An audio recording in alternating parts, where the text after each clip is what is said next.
The deafening sound of an approaching train roared through the quiet station, its massive steel wheels grinding against the rails with unstoppable force. Tied down to the cold tracks, struggling against the thick rope that bound her, Layla's heart pounded in sheer terror. She had seconds, maybe less, before the train reached her, and just a few feet away, standing with his arms crossed, Officer Brad Miller watched in eerie silence. His badge gleamed under the station lights, but there was no urgency in his stance, no rush to help. He had the power to save her, but would he? The people watching held their breath. The seconds ticked away, and as Layla's desperate screams filled the air, the unthinkable happened. Don't forget to like and comment where you are from. Chapter 1. The Silence Before the Chaos.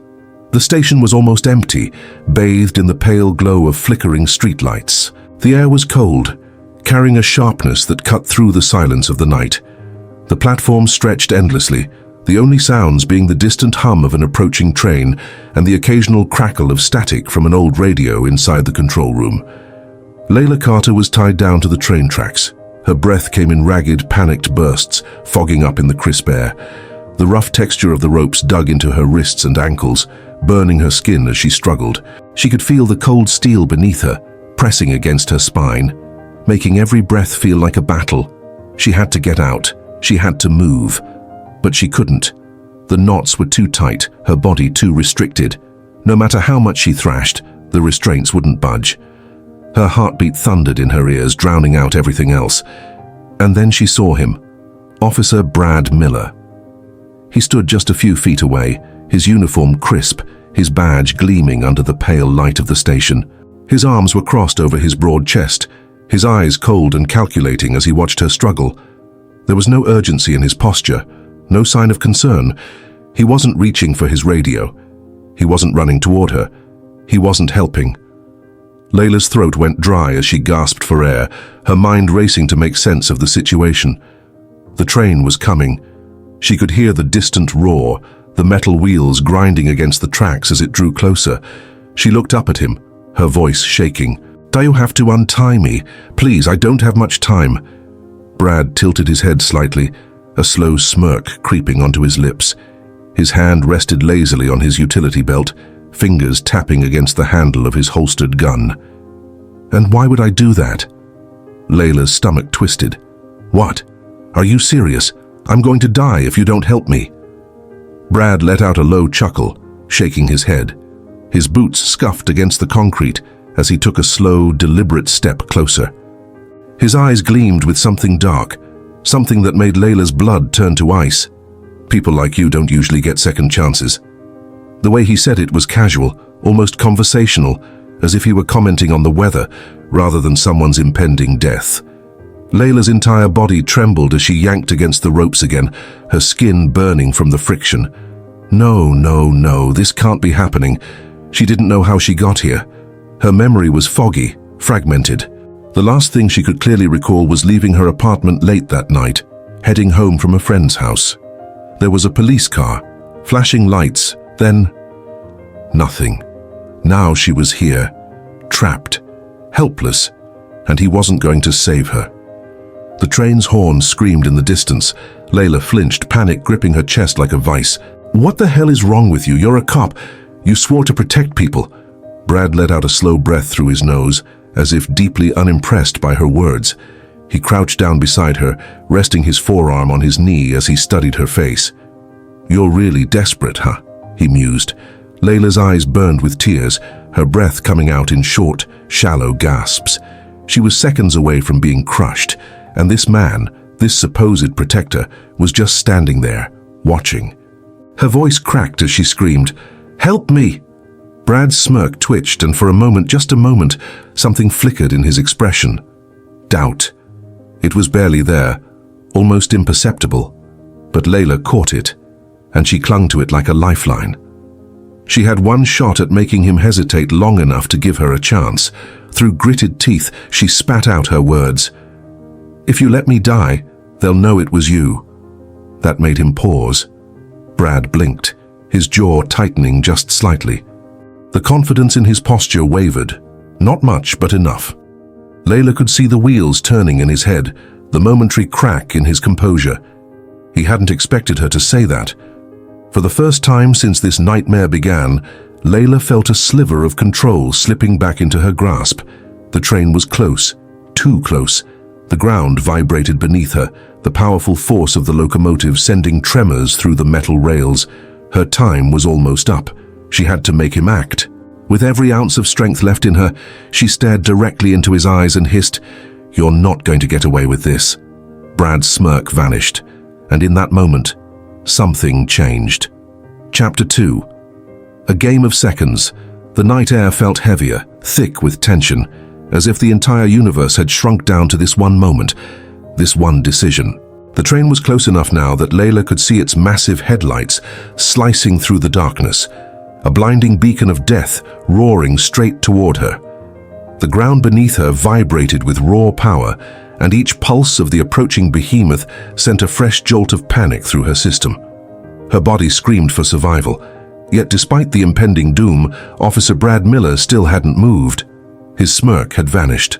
That glimmer of doubt she had planted inside his mind was growing, twisting through his confidence like a crack in stone. He was weighing his options, calculating the risk, but time wasn't on his side. Layla could hear the brakes of the train screeching. Too late. The sheer force behind the locomotive meant it would take at least another 800 feet to fully stop, and she was dead center on the tracks. She had seconds. And Brad?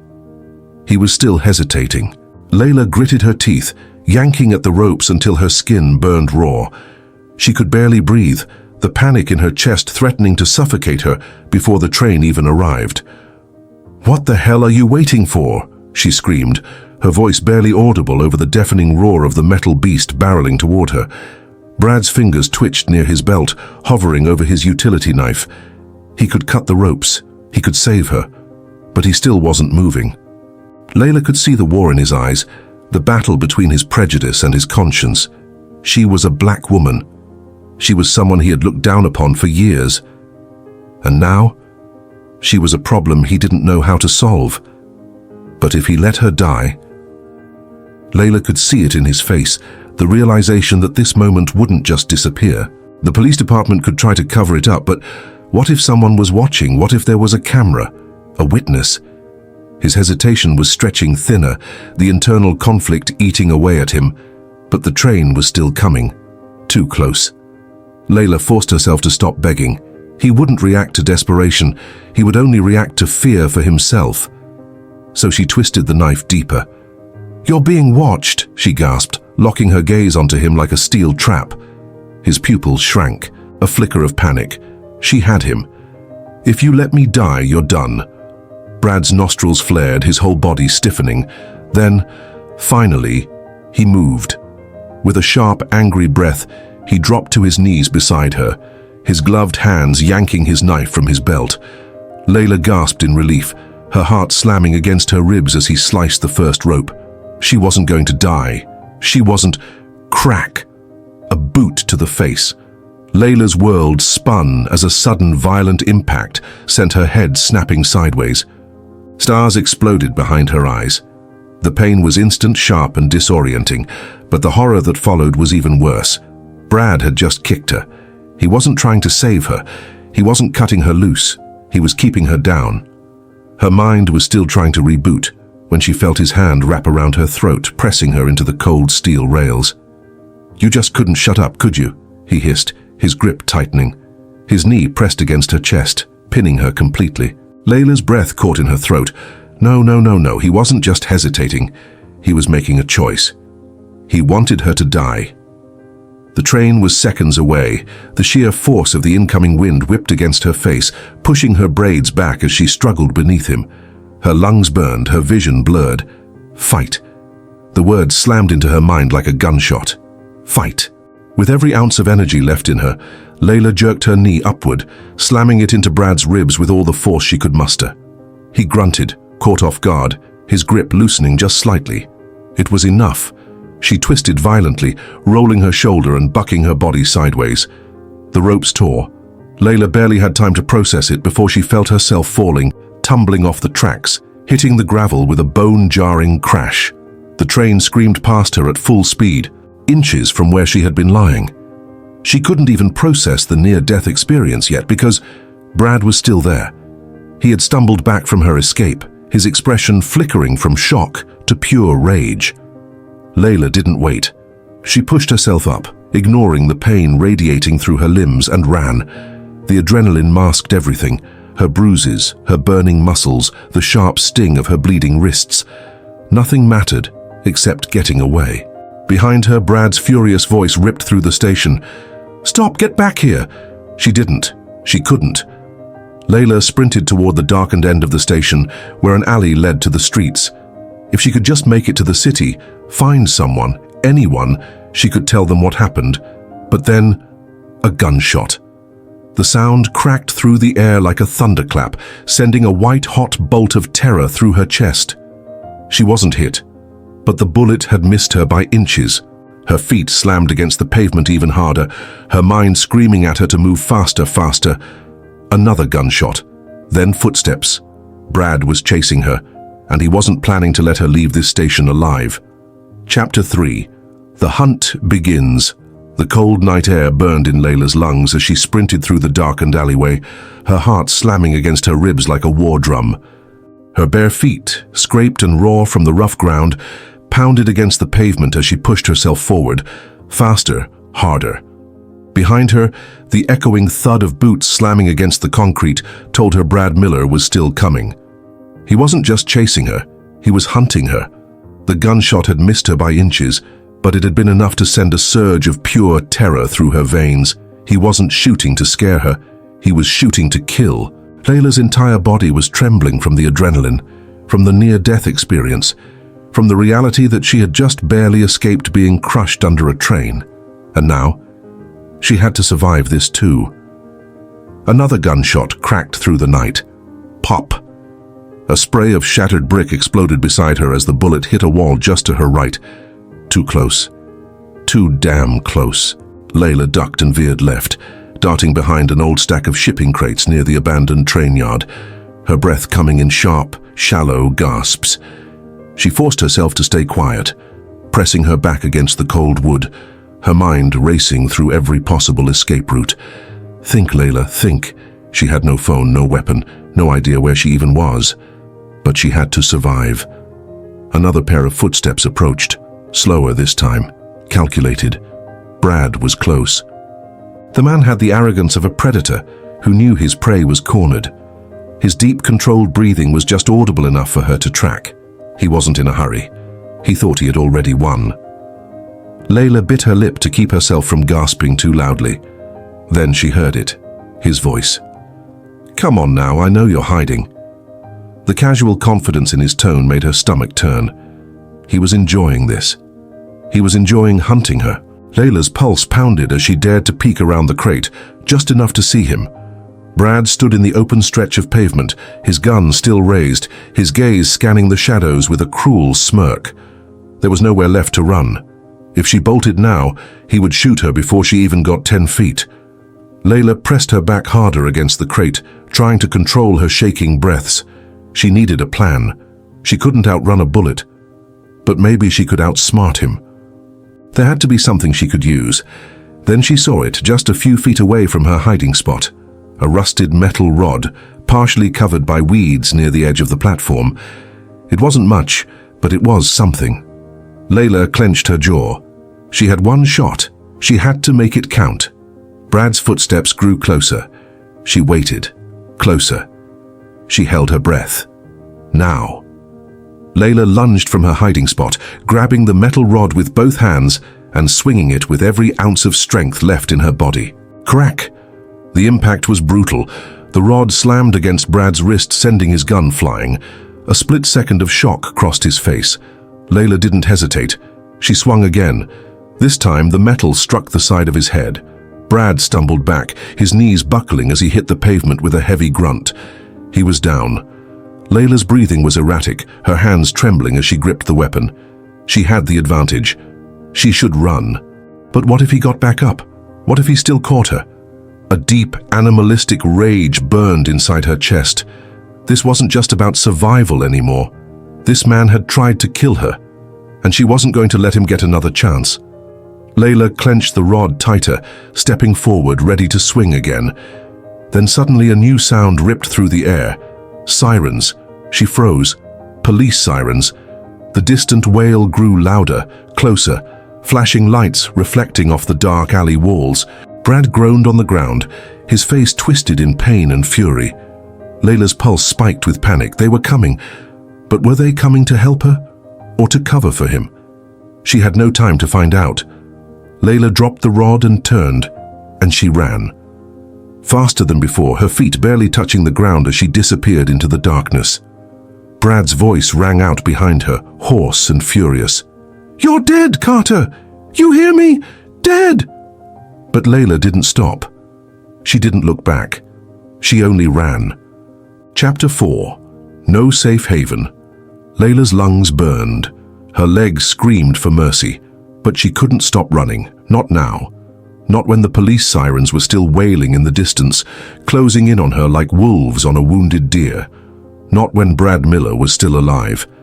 Her bare feet slammed against the rough pavement as she darted through the maze of alleys, her heartbeat thundering louder than the approaching chaos behind her. She needed to disappear. But where?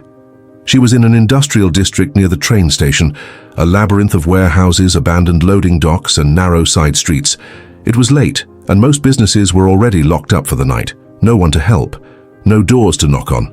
Just empty streets. Empty except for the people chasing her. Layla turned a sharp corner, ducking behind a stack of discarded wooden pallets. She pressed her back against the cold metal wall of a warehouse, trying to control her erratic breathing. Her wrists were still raw from the ropes. Her body trembled from exhaustion, pain, and the sheer adrenaline still flooding her system. Then, a new sound. Tires screeching. Engines revving. She peeked around the crates and saw 3 police cruisers swarming the entrance of the train yard. The flashing red and blue lights cast eerie, shifting shadows across the cracked pavement. She swallowed hard, her breath catching in her throat. This wasn't a rescue. They weren't here for justice. They were here for her. Layla's mind raced. If she ran into the open, they'd see her immediately. If she stayed put, they'd find her anyway. And if they caught her, they'd make sure she never left that station alive. She needed a plan.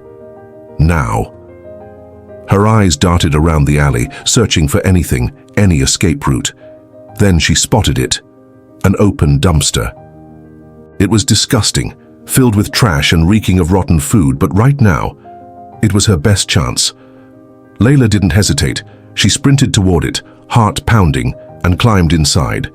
The putrid stench made her stomach churn, but she forced herself to stay still, burying herself under torn cardboard and plastic bags. Just in time. The footsteps came next. Multiple officers, their heavy boots hitting the ground as they spread out, scanning the alley. Layla's entire body went rigid. She could hear them just feet away. "Fan out, she's injured, she couldn't have gotten far." Brad's voice. Layla bit her lip to keep from gasping. She could hear the frustration in his tone, the fury simmering beneath his words. He had expected her to be dead by now, and he hated that she had slipped away. "Check every corner," he ordered. "Every alley, every trash pile. If we don't find her now, we'll have a real mess to clean up." One of the other officers hesitated. "Shouldn't we just, file a report?" Brad snapped. "Think, idiot. If she gets to a hospital or a news station, we're done. If she starts talking, we all burn." Layla's pulse pounded in her ears. This wasn't just about Brad anymore. It was bigger than him. There were other officers involved. This was a cover-up, and they were willing to kill her to make sure it stayed buried. Layla clamped her hand over her mouth as another set of boots stopped right next to the dumpster. She could hear the officer breathing. "Don't lift the lid. Please don't lift the lid." A long pause. Then, nothing here. Layla exhaled so quietly she barely felt it. The boots moved away. Then something changed. A sharp, sudden silence. The kind of silence that sent ice crawling up Layla's spine. Then bang, the lid slammed open. Layla didn't think. She moved. Before the officer could react, she threw herself out of the dumpster, twisting mid-air and crashing into him. He stumbled backward with a grunt, his hand flying to his gun. Layla grabbed the trash can beside her and swung it with all her strength. Crash! The impact sent him sprawling. Brad's head whipped around, their eyes locked, his face twisted in disbelief, then rage. "Get her!" Layla ran.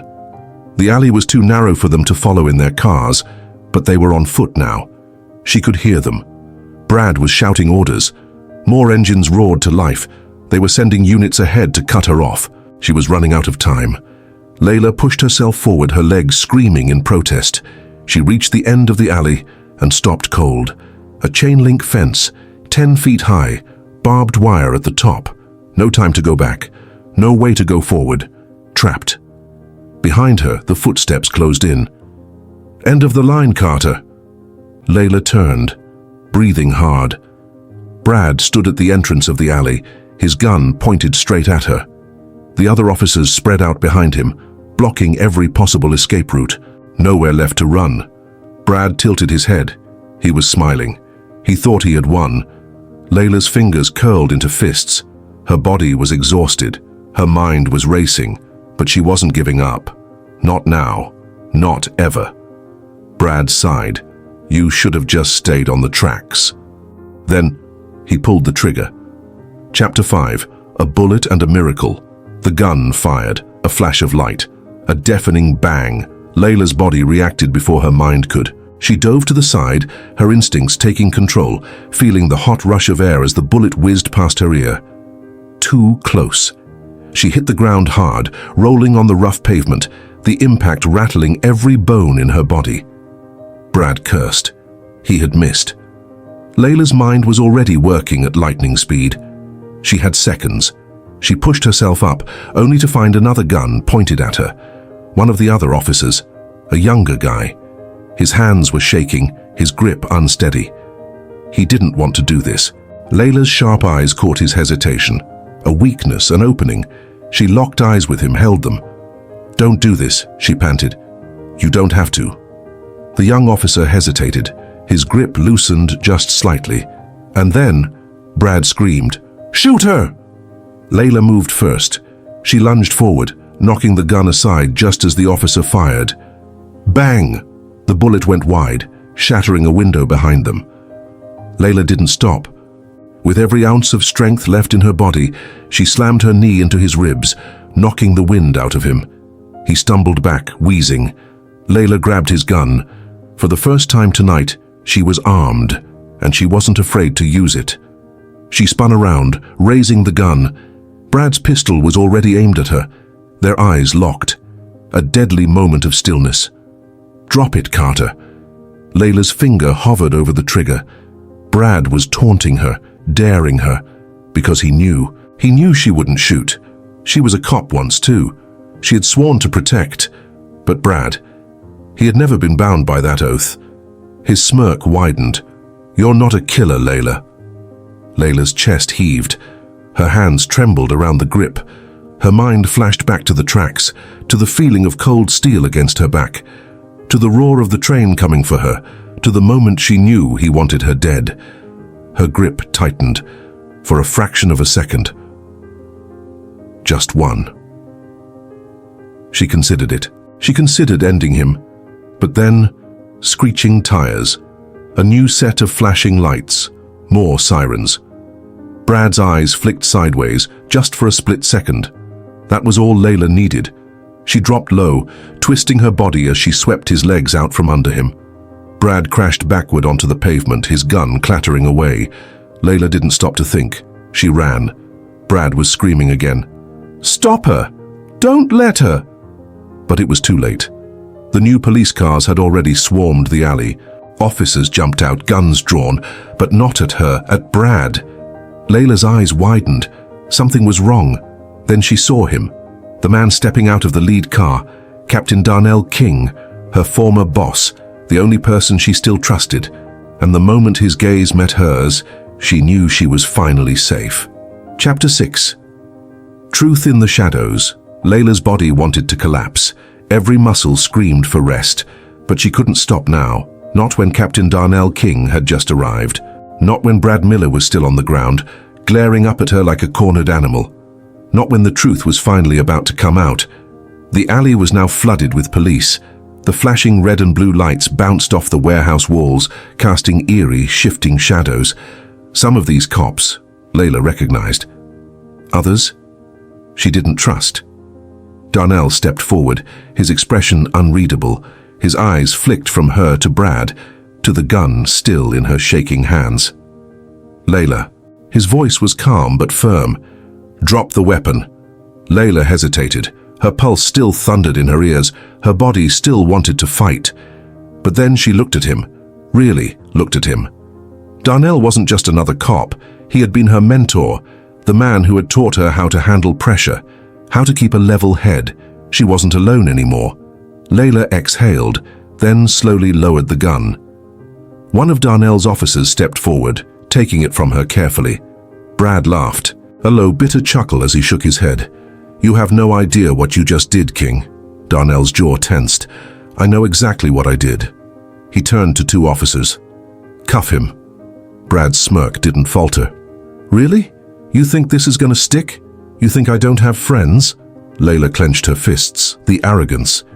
He still believed he was untouchable. The officers grabbed Brad, yanking him to his feet, but he didn't resist. He was too confident. You better think real hard about what you're doing, Captain, Brad sneered. Because if I go down, I'm not going alone. A cold chill snaked down Layla's spine. She knew what he meant.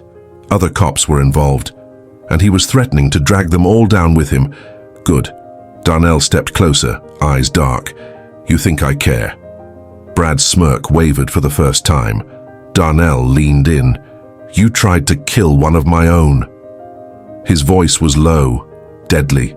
You think I'll let that slide? Brad swallowed hard. For the first time that night, he realized he had lost. Layla watched as they hauled him away, forcing him into the back of a police car. It was over, or at least it should have been. But then, a second set of sirens approached. Layla turned, her gut twisting. Two unmarked black SUVs pulled up. Their doors swung open, and out stepped Chief Darren Monroe, the highest-ranking officer in the city. And the moment Layla saw his face, she knew this wasn't over. Chapter 7. A City Built on Secrets. Chief Darren Monroe stepped out of the SUV with the weight of authority pressing down on the alley like a storm cloud. Layla knew that look. Calculated, cold, dangerous. He wasn't here for justice. He was here to clean up the mess. Behind him, more officers poured out of the SUVs, not just regular patrol cops, high-ranking detectives, internal affairs. Layla's breath hitched. This wasn't normal. They weren't just here because Brad got caught. They were here because they were afraid. Afraid of what she knew, afraid of what she might say. Captain Darnell King stepped forward, shoulders squared. He didn't flinch. Chief. His voice was steady. Monroe gave him a sharp nod before his gaze shifted to Layla. The intensity of it felt like a knife pressed to her throat. Then finally he spoke. Well, if it isn't Layla Carter. Layla didn't move, didn't speak, didn't give him the satisfaction of seeing her afraid. Monroe took a slow step forward. You've had a rough night. Layla's fingers twitched. Every muscle in her body told her to run, but she knew she wouldn't make it far. Not with half the department standing in front of her. And she could feel it. The invisible noose tightening around her throat. Brad was in custody. But now? They were turning the spotlight on her. Monroe sighed, shaking his head. You know, this could have all been avoided. All of it. Layla's jaw clenched. Avoided? She echoed, voice low. Monroe's eyes narrowed. You could have just died on those tracks. The words hit her like a gunshot. He wasn't hiding it.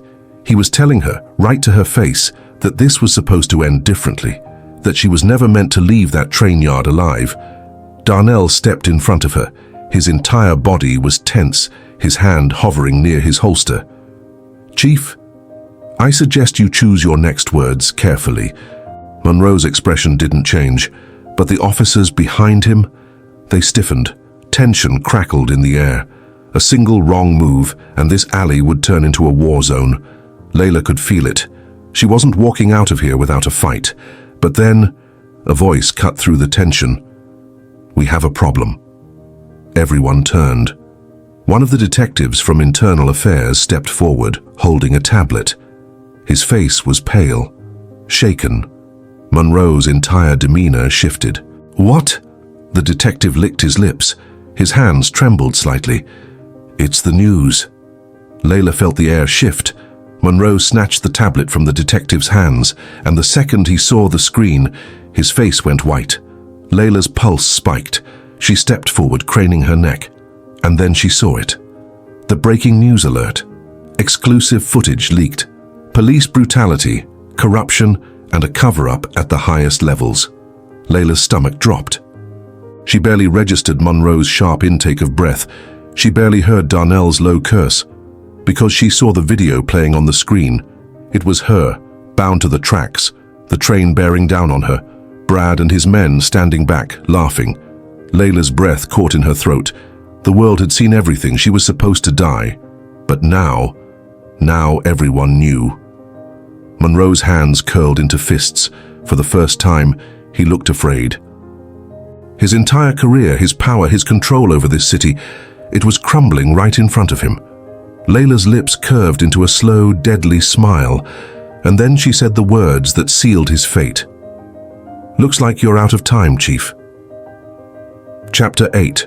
Justice at Dawn. Monroe's face was frozen in shock. His power, the very foundation of his authority, was crumbling before his eyes. The alley was no longer his battlefield. The world had seen the truth. The news stations were already broadcasting the footage. The internet was exploding with outrage. Breaking news. Corrupt police chief exposed in brutal cover-up. Video leak. Woman left to die on train tracks by officers. City demands justice. Layla could almost hear the distant roar of protests starting across the city. It was over. For him. For all of them. Monroe's fingers curled into tight fists. His face twisted into something ugly. Pure rage. "You think this changes anything?" he hissed. Darnell King stepped in front of Layla again. "It already has." Monroe's nostrils flared. His eyes darted around, looking for a way out. But there wasn't one. The officers he trusted had their heads down, avoiding his gaze. They had already chosen survival over loyalty. Monroe let out a slow, seething breath. "You have no idea who you're messing with." Layla smirked. "I think we do." And then, the sound of approaching footsteps. A dozen new officers stormed into the alley, moving with purpose. Layla saw the badge patches on their shoulders. FBI. Monroe's entire body went rigid. Darnell turned slightly, smirking. That was fast. The lead agent, a woman with sharp eyes and a deadly stance, stepped forward. "Chief Darren Monroe," she said, "you are under arrest for obstruction of justice, conspiracy, and abuse of power." Monroe didn't move, didn't breathe. The FBI agents stepped forward, guns drawn, badges raised. Monroe had no way out. The man who once controlled everything now had nothing. "You can't do this," Monroe growled. The agent cocked her head. "Oh, we can." Monroe's entire body shook with rage, but he knew. It was over. The agents ripped his arms behind his back, snapping cold metal cuffs around his wrists. He barely fought, barely breathed. Because this was his nightmare. The cameras were rolling. The reporters were swarming. The city was watching. Darren Monroe, the untouchable police chief, was now just another criminal in handcuffs. Layla took a step forward, lowering her voice just enough for only him to hear. This could have all been avoided, right? Monroe's eyes burned with fury. But he had no words left. They dragged him away, and the moment he was gone. The alley erupted. Darnell let out a deep breath. The officers who had remained silent for too long exchanged tense glances. Layla, she just stood there, heart racing, body aching. Alive, for the first time in a long time. She wasn't running. She wasn't afraid. She had won. Aftermath. The city speaks. By morning, the city had exploded into action. Protests swarmed the streets. People marched in waves demanding justice. FBI launches full investigation into department corruption. Multiple officers arrested. Following viral train track scandal, Layla Carter speaks out. I was supposed to die that night. The city had been silent for too long, but now, the silence was gone, and in its place, a reckoning. Layla watched from a rooftop overlooking the streets, the chanting crowd below. She exhaled. This wasn't the end. It was just the beginning. A message for you. If you made it to the end of this story, you're a real one. Drop a comment and tell me where you're from. Let's see how far this story travels. Hit that like button if you believe justice should always win. And if you're not subscribed yet, what are you waiting for? More stories are coming. This isn't just a video, it's a movement. The content is fictitious and does not reflect reality or encourage negative behavior.